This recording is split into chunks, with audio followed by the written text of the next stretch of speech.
Las células de la glía en el sistema nervioso central existen de varios tipos. Definimos la macroglía como las células de la glía de mayor tamaño, son los astrocitos, los oligodendrocitos, las células precursoras de oligodendrocitos o células de tipo NG2, la glía ependimaria y la glía radial.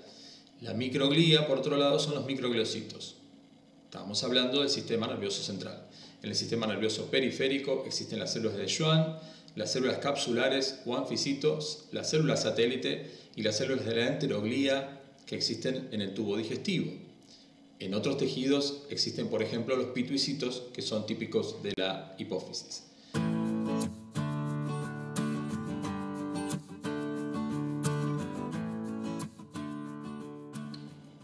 En esta primera parte vamos a hablar acerca de los astrocitos.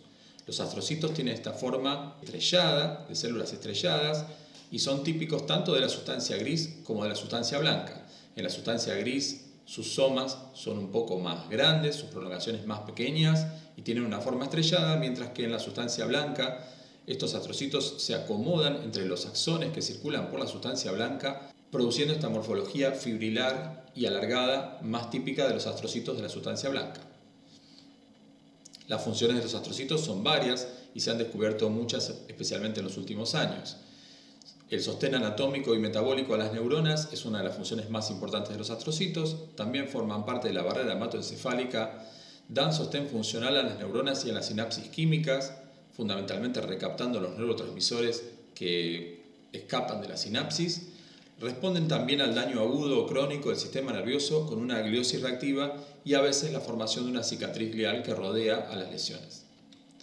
En cuanto al sostén metabólico, tal vez uno de los descubrimientos más interesantes de los últimos años fue que los astrocitos utilizan glucosa que toman de los vasos sanguíneos para su propio metabolismo, realizan glucólisis y de ahí generan ácido láctico o lactato que es entregado en forma específica a las neuronas para utilizarlo en el ciclo de Krebs. De esta manera existe un acople metabólico entre los astrocitos que, como les contaba, realizan glicólisis, pero además pueden almacenar glucógeno como fuente de energía, utilizan glicólisis, producen lactato como subproducto de la glucólisis y ese lactato es entregado a las neuronas para el ciclo de Krebs.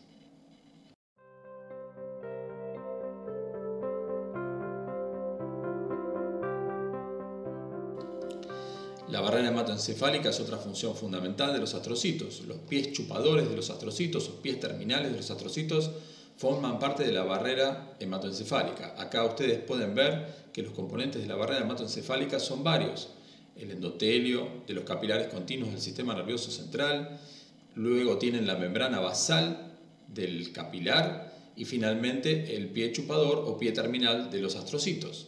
Si existen pericitos, en esa zona del vaso, los pericitos son también parte de la barrera.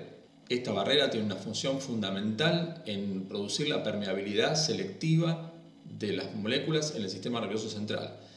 ¿Qué quiero decir con esto? Que es una barrera que controla la entrada de determinadas sustancias al sistema nervioso central. Cualquier sustancia que sea polar no va a poder atravesar esta barrera y por lo tanto va a necesitar un transportador específico, como pasa por ejemplo con la glucosa. De esta manera el sistema nervioso central controla la entrada de sustancias a su parénquima. Existen algunas diferencias en las barreras que se encuentran en el sistema nervioso central. Mientras que la barrera hematoencefálica que acabamos de describir tiene endotelio de capilares continuos, la membrana basal y los pies chupadores de los astrocitos, la membrana que existe, la barrera hematorraquídea, fundamentalmente esta barrera hematorraquídea tiene capilares fenestrados, una membrana basal que no es completamente continua y finalmente del lado interno del sistema nervioso central no existen astrocitos, sino que existen células ependimarias que están en los plexos coroideos. La barrera hematorraquídea es típica de los plexos coroideos donde se produce el líquido cefalorraquídeo.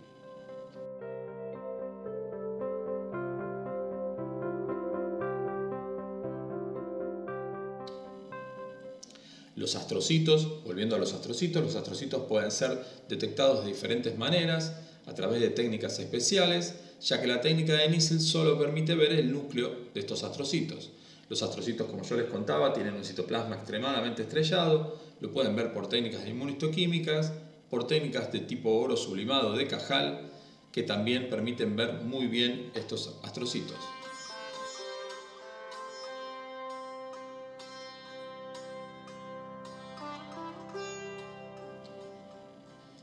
Otro tipo de células de macroglía que vamos a ver hoy son los oligodendrocitos. Los oligodendrocitos, como les muestra este esquema, son células también del sistema nervioso central encargadas de producir la vaina de mielina que recubre algunos axones del sistema nervioso central. Generalmente los axones que necesitan una velocidad de conducción muy alta están recubiertos de una vaina de mielina producida por los oligodendrocitos. Un solo oligodendrocito en el sistema nervioso central, como les muestra este esquema, es capaz de mielinizar varios axones que pasan por su zona de influencia. Aquí hay otro esquema para que ustedes puedan ver cómo un oligodendrocito es capaz de mielinizar diferentes axones que pasan en su zona de influencia.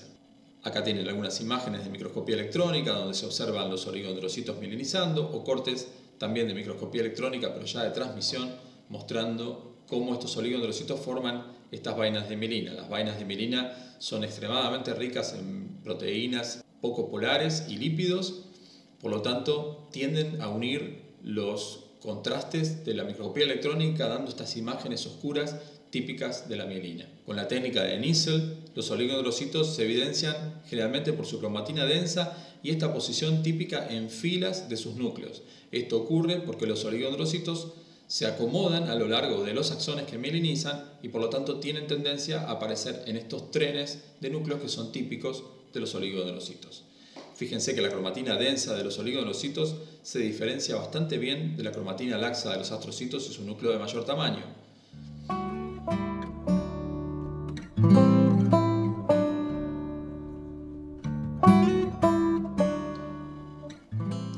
La vaina de mielina que forman los oligodendrocitos y las células de Schwann luego en el sistema nervioso periférico, como vamos a ver en otro video, tienen la función de aumentar la velocidad del impulso nervioso. ¿Cómo una vaina de mielina es capaz de hacer eso? La vaina de mielina, como yo les contaba, está formada fundamentalmente por proteínas poco polares y lípidos y lipoproteínas y por lo tanto funciona como un aislante de la membrana. Lo que logra eso es que la conducción se produzca en forma saltatoria entre espacios vacíos que quedan en esta membrana que se denominan nodos de Ranvier. Por lo tanto, el impulso nervioso, en lugar de ir a lo largo del axón cambiando la polaridad de molécula por molécula de esta membrana, de canal por canal que existe en esta membrana, el impulso nervioso va a saltar entre estos nodos de Ranvier propagándose mucho más rápido. Por lo tanto, nosotros decimos que la vaina de mielina aumenta la velocidad de conducción del impulso nervioso porque permite la conducción saltatoria. ¿Entre dónde salta la conducción? Entre estos espacios vacíos que hay en la mielina que se denominan nodos de Ranvier. Las células de la microglía son otras células importantes del sistema nervioso central. Las células de la microglía o microgliocitos son los macrófagos profesionales del sistema nervioso central. Son células encargadas de la interacción con el sistema inmune y funcionan como células presentadoras de antígenos en el sistema nervioso central. Patrullan el sistema nervioso central y si detectan sustancias anormales, partículas, bacterias o células muertas, las fagocitan y presentan los restos de esas células o partículas a las células profesionales del sistema inmune. Como les conté, es un macrófago especializado del sistema nervioso central, es la célula encargada de la inmunidad innata en el sistema nervioso central y la microglía activada produce neuroinflamación, aumenta la permeabilidad de la barrera hematoencefálica y permite la entrada de células del sistema inmune al sistema nervioso central. Tienen una estrecha interacción con los astrocitos, ya que los astrocitos pueden, como yo les contaba antes, producir una gliosis reactiva cuando las células de la microglía detectan anomalías en el sistema nervioso central.